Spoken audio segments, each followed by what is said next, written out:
Hello, good morning everyone. Today I want to describe to my birthplace about my birthplace Pastor district, Tumia Gampalika ward number 2. That things about I want something about description. I was born in Pastor district, Tumia municipality ward number 2. So I will say म के भन्न चाहन्छु भने मेरो जन्मघर पाँचथर जिल्ला तुम्या गाविस ward number 2 को यो टार मा रहेको मेरो जन्मघरलाई सम्झिँदै अहिले 2082 सालको यो बाढी पहिरोले गरेको सामान्य क्षति बाहेक अन्य हिउँदे बाली चाहिँ अत्यन्तै अब्बल रूपमा फलेको देखिन्छ।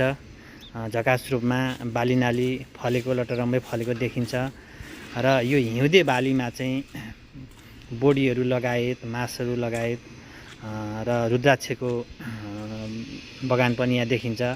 त्यसै गरी वरिपरि सबै हरियाली देखिन्छ। रुद्राक्ष अनि बुद्ध चित्तहरूको बोट बिरुवाहरू पनि वरिपरि बगैँचा देखिन्छ। साथसाथै हिउँदे बाली र घर पनि झकास रूपमा देखिन्छ र अहिलेको 2082 सालको बाढी पहिरोले सामान्य क्षति गरे तापनि हिउँदे बाली अब्बल रूपमा छ भन्ने विश्वासमा व्यक्त